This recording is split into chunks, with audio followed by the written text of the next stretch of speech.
October 1945. Fort Robinson, Nebraska. The wind came off the plains before dawn, pressing itself against the barrack walls with a low, persistent sound that had no beginning and no end. Inside, 30 women lay on iron-framed cots, some still dressed from the night before, some staring at the ceiling through darkness that thinned slowly toward gray. Among them was Lotte Brenner, 29 years old, former telegraph operator from Dresden.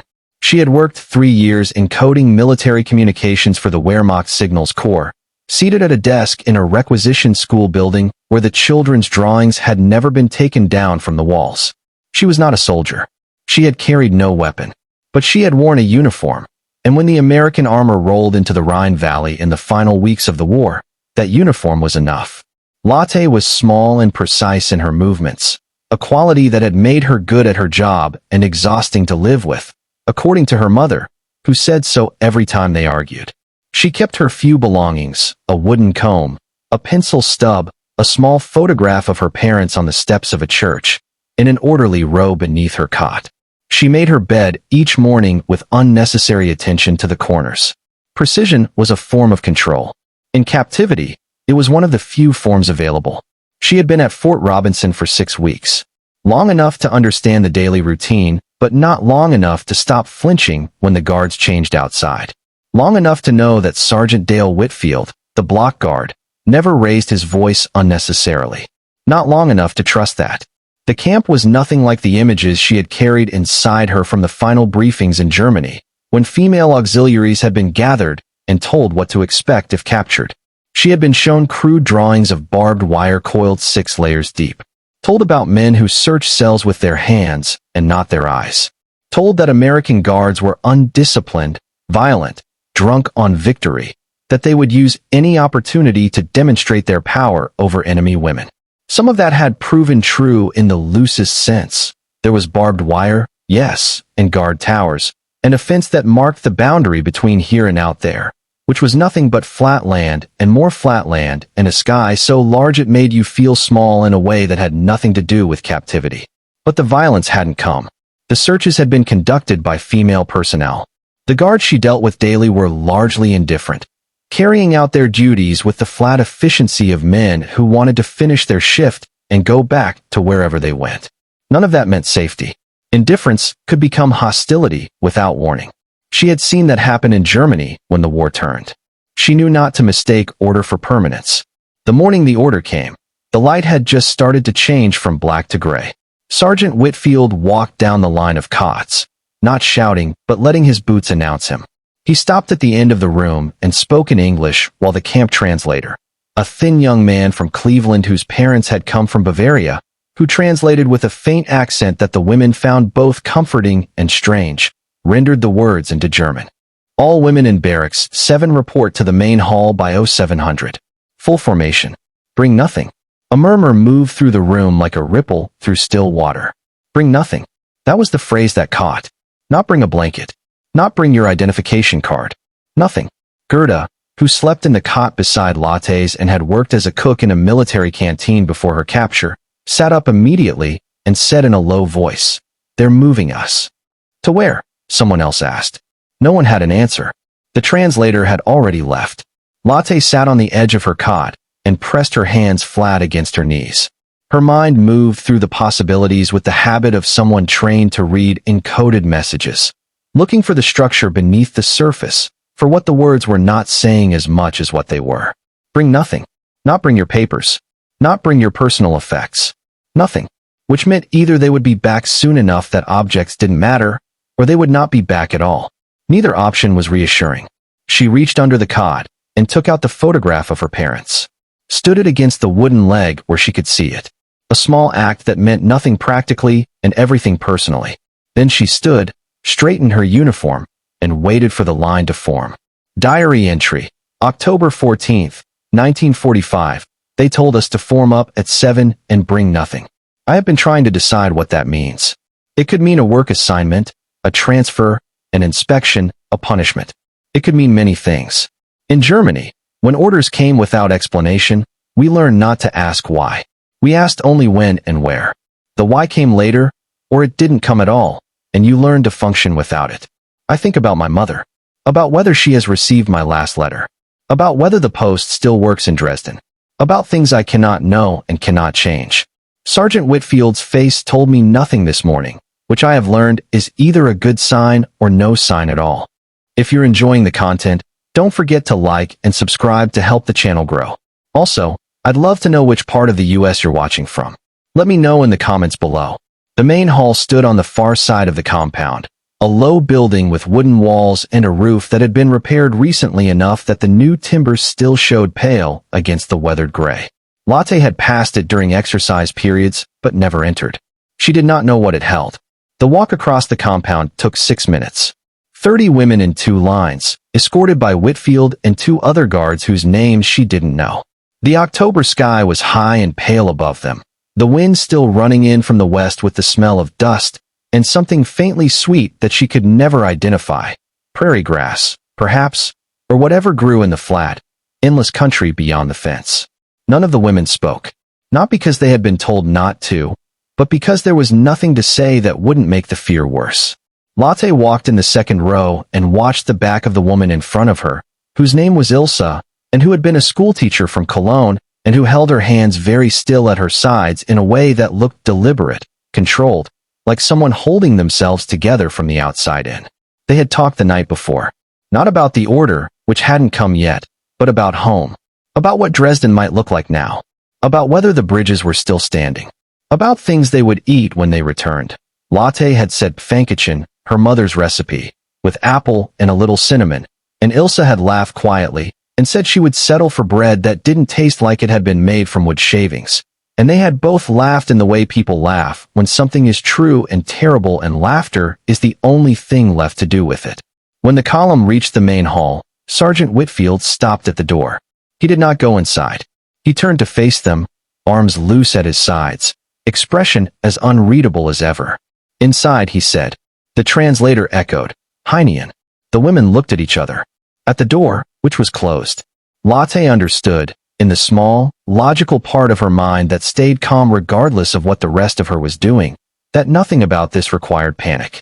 It was a door. There were doors everywhere in this camp. Doors to the mess hall, to the laundry, to the administrative building, and none of them had concealed violence. She knew this. She believed this on the level of reason. On the level below reason, the one that was older and faster and did not wait for evidence, she was afraid. One of the older women, Marta from Stuttgart, who had been a factory supervisor and who did not easily show fear, leaned toward Lotte and said very quietly, Whatever it is, we stay calm. We stay together. Lotte nodded, pressed her hands flat against her sides. Whitfield opened the door. The smell reached them before the sight did. Something warm. Something that had no business being here, in a prisoner of war camp in Nebraska in October. Something that belonged to a different world. Bread. Real bread. Yeast and heat. The smell of a kitchen functioning at full capacity. And under it, coffee. Not ersatz. Not the burnt grain substitute they had drunk in Germany since 1942. Real coffee, dark and bitter and alive. Lotte stopped walking. The woman behind her nearly walked into her. The main hall had been set with long tables covered in white cloth. On each table, plates, cups, silverware. At the far end of the room, behind a serving counter, American mess workers in white aprons moved with quiet efficiency. Steam rose from large metal pots. A basket of bread rolls sat in the center of each table, round and golden and impossible. Lotte stood in the doorway and did not move for 3 full seconds. Then the translator said, in German, with a kind of careful gentleness that she had not heard from him before, The camp commander has arranged a Thanksgiving meal for the prisoner barracks. It is an American holiday. You are guests today, not prisoners. Please sit. Gerda said, behind her, Mein Gott. It was not quite a prayer and not quite an exclamation. It was the only thing that fit.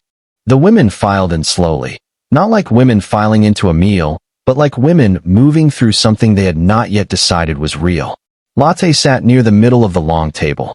On her right was Ilsa, who sat down and immediately looked at the bread roll in front of her, and then looked away, as if direct attention might make it disappear.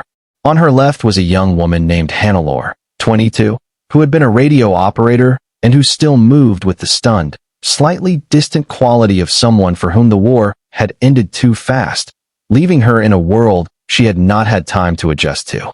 American mess workers came down the tables with large bowls and platters. Each item was set down without ceremony, in the straightforward manner of men doing their jobs. Roasted turkey, mashed potatoes, pale and smooth and steaming. Gravy in a ceramic boat. Green beans with small onions. Sweet potatoes glazed with something amber and caramelized. Cranberry sauce, dark red, quivering in a serving dish.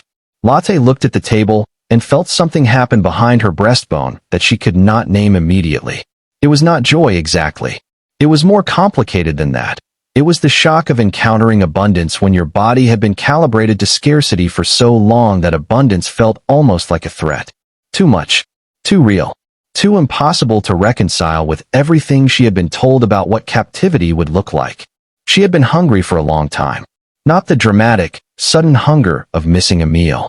The other kind, the background hunger that becomes normal, that your body adjusts to the way eyes adjust to dim light, until you forgot what full actually felt like. In Dresden, by the last year of the war, the ration cards covered calories sufficient for survival, not for anything beyond. She had learned to eat slowly, to make food last, to tell herself she was not hungry when she was. Looking at the table now, she understood that she had forgotten what normal was. That the baseline she had been measuring herself against had shifted, slowly and invisibly, until deprivation felt like the natural condition of adult life. A mess worker stopped beside her. Young, maybe 20. Iowa. She would have guessed. Something about the flat vowels of his English when he offered bread in the careful way of someone who had been taught a few phrases in German and was applying them earnestly. Mehr Brot, Fräulein. Thank you, she said. Automatically. The word out before she had decided to say it. He smiled. Not a triumphant smile. Not the smile of a victor at a conquered woman, but the ordinary smile of someone who had done their job correctly. She looked down at her plate. For a moment she thought about her mother. About the kitchen in Dresden where the ceiling had cracked along one wall from the vibration of bombing and her mother had patched it with newspaper because there was no plaster. About the meal they had eaten on the last Christmas she spent at home, boiled potato, a little preserved herring, a cup of real coffee her mother had been saving since the previous year. That had been a feast, by the standards they had come to accept. She picked up her fork. Diary entry, October 14th, 1945. Evening. I don't know how to write what happened today. They brought us to a hall. We walked in afraid. And there was food on the tables. Real food. Meat and bread and sweet things. A meal I have not seen since before the war. I sat and ate and kept waiting for the other side of it. The punishment that justified the gift. The cruelty that the kindness was supposed to make you forget. It never came. They fed us and let us sit, and there were no cameras and no speeches and no one made us thank anyone. It was just a meal. An American holiday they decided to share with enemy prisoners. I ate 3 bread rolls. I am not proud of this. I am very proud of this. I don't know which. Halfway through the meal, a man came in from a side door. He was older.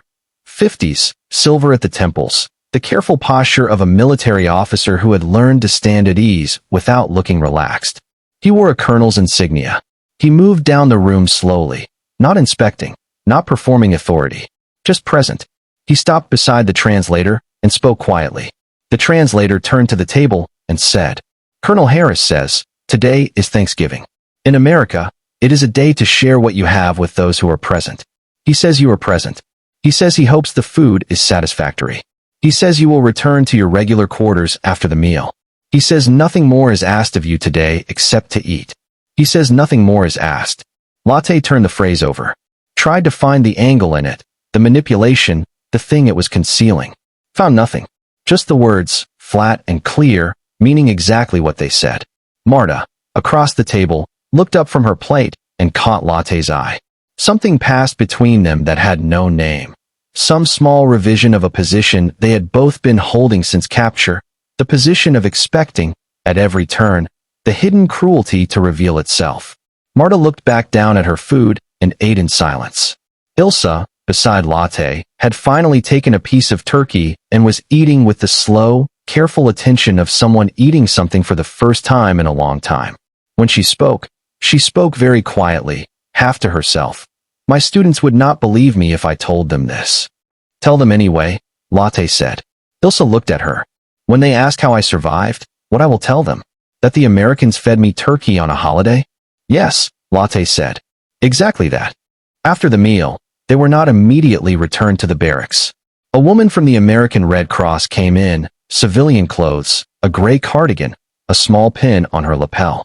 She was perhaps 40, with the particular competence of someone accustomed to moving through difficult situations without either panicking or pretending they weren't difficult. She introduced herself as Mrs. Dorothy Aldrich from Omaha. Her German was imperfect but functional, assembled from somewhere. A German grandmother, she said, who had made her learn it as a child and who she had resented for it until the war. I want to ask each of you some questions, she said. Nothing about the war. Nothing about Germany. Questions about your health. About your family. About whether there is anything you need that we might be able to help with. They went one by one into a small side room. A table, 2 chairs, a window that looked out onto the gray October compound. Mrs. Aldrich sat across from each woman with a notebook and a pen and an expression that was attentive without being intrusive. When Latte's turn came, she sat down and did not know what to do with her hands. Latte Brenner, Mrs. Aldrich said, reading from her list. Dresden, 29. Radio operator. Telegraph, Latte corrected. Telegraph.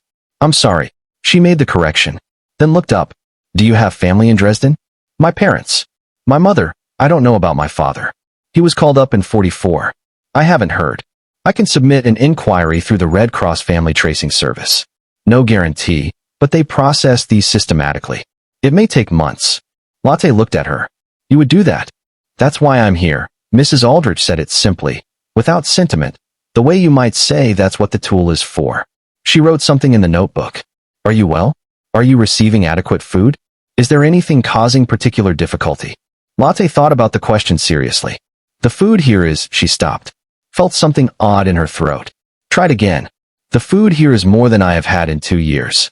Mrs. Aldrich looked at her steadily, pen paused. I'm sorry to hear that. I'm not complaining, Latte said quickly. She stopped again. She was not sure what she was doing. Explaining, perhaps. Trying to make this woman from Omaha understand something about what the last 2 years had been like in a way that didn't ask for pity and didn't pretend nothing had happened. The meal today, she said finally. The bread. The sweet potatoes. She paused. I kept waiting for it to cost something. For there to be a reason we were being given it. An exchange. It was a holiday, Mrs. Aldrich said. I know. Your translator told us. Latte looked down at her hands. In Germany, by the end, kindness always had a price. Generosity was a tool. There was no such thing as something given without an expectation of return. I had forgotten that other arrangements were possible. Mrs. Aldrich was quiet for a moment. When she spoke, she said, I want to be honest with you. America is not perfect. We have plenty of things to be ashamed of. But we try. We try to hold to some principles, even in situations like this, even with people who were enemies 6 months ago. The Thanksgiving meal wasn't propaganda. It was Colonel Harris deciding that people in his camp should be treated like people. He does it every year. She said it without pride, just as information. Latte nodded, filed it away in the part of her mind that kept careful records. Diary entry. October 14th, 1945, late. Mrs. Aldrich from Omaha sat with me for 20 minutes. She asked about my father. She wrote his name in her notebook and said she would submit an inquiry through the tracing service. She said, that is why I am here. I asked no questions about what she expected in return. I think she expected nothing. I am still not sure I believe that. But I am considering the possibility. My father's name is in a notebook in Omaha. That is more than I had this morning.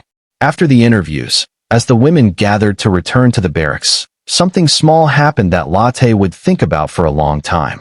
One of the mess workers, not the young one who had offered bread, a different one, older, with a face that had the creased look of someone who had spent years outdoors, walked down the aisle between the tables collecting the silverware baskets. He moved with the economy of a man doing a task he had done hundreds of times.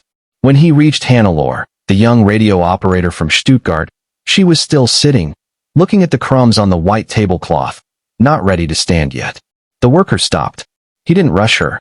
He stood and waited, and then, without saying anything, he set the bread basket back down on the table in front of her and walked to the next table. Hannelore looked at the basket. looked at his back as he moved away. Then she took one of the remaining rolls and held it in both hands. She didn't eat it immediately. She just held it, looking at it, as if she were deciding something. 3 weeks later, November arrived in Nebraska with a cold that had nothing in common with German cold. Not the damp, gray cold of a Dresden winter, but a wide, flat cold that came with space in it. That reminded you how large the continent was, how many miles existed between here and anything you recognized. Lotte received 2 things on the same morning. The first was a letter from her mother, relayed through the Red Cross system. The handwriting was her mother's, small and tilted slightly to the right, the way she had always written. Lotte pressed her thumb against the letters before she opened it, feeling the slight impression they made in the paper. Her father had come home, wounded in the left arm, the arm partially useless now, but home. He was alive. He was in Dresden. They were eating. Not well, but eating. They were alive in it. Lotte read the letter sitting on the edge of her cot, with the gray November light coming through the window. She read it twice. Then she folded it carefully along the original creases and held it in her hands. The second thing was a card from the Red Cross Family Tracing Service, addressed to her. A brief note from someone she had never met in an office she would never see, saying that her inquiry, submitted October 14th by Red Cross Representative D. Aldrich, Omaha Field Office, had been processed and matched to a record in the Family Displacement Registry. Her father's name, her father's location, his status, alive, returned, present. Mrs. Aldrich had submitted the inquiry 3 weeks ago, in that small room with a table and 2 chairs. She had written his name in her notebook and she had done what she said she would do. Not because she knew Lotte, not because there was an exchange, because that was why she was there. Lotte sat for a long time with both pieces of paper in her hands. She thought about the morning the order had come, and they had walked to the main hall not knowing what the door would open onto. She thought about the smell of bread and real coffee reaching them before they had seen anything, that first contradiction of everything they had been prepared to expect. She thought about Colonel Harris saying nothing more is asked of you today except to eat. She thought about Hannelore holding the bread roll in both hands and looking at it, as if deciding something. She thought about propaganda, about how it worked, not through obvious lies, but through the narrowing of what you thought was possible. You didn't have to be told directly that the enemy would not share a meal with you. You were simply never given any reason to consider that they might. The absence of the possibility was as effective as a prohibition. And then the door opened. Diary entry, November 7th, 1945, 2 things today. A letter from my mother. My father is alive, home, his arm damaged but himself intact, and a card from the Red Cross service that Mrs. Aldrich submitted. She found him. I am holding both pieces of paper, and I am thinking about the walk to the main hall 3 weeks ago. About what I was afraid would be behind that door. About the smell of bread. About the bread roll the mess worker put back on the table for Hannelore without saying anything. About Mrs. Aldrich saying that is why I am here, as if it were the simplest possible answer.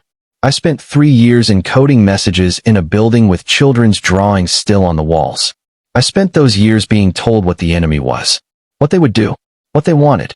I believed enough of it to be afraid. The fear was real. But the door opened onto bread rolls and sweet potatoes and a woman from Omaha with a notebook. And she wrote down my father's name.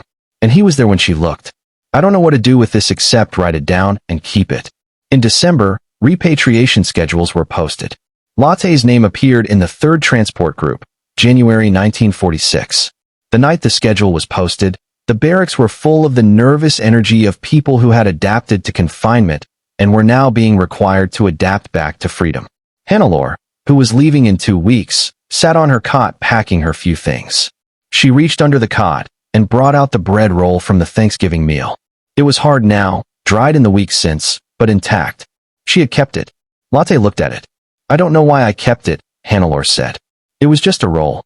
She turned it in her hands. But I wanted to have something to show. When I tell people, because they will say I invented it, or exaggerated.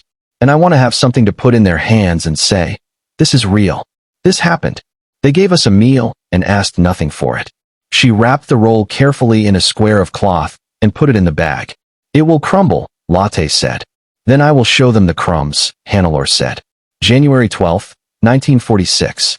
The morning of departure was flat and gray and cold. The Nebraska sky held the white look of snow that hadn't decided yet. Latte carried her bag, the photograph of her parents, the comb, the pencil stub, the letters, the diary, the Red Cross card with her father's name on it, and walked with the first transport group to the gate. Sergeant Whitfield was there. He stood at the gate the way he always stood, present in the particular way of a man who had shown up every day for a year and done his job without cruelty, which was not the same as kindness, but was not nothing.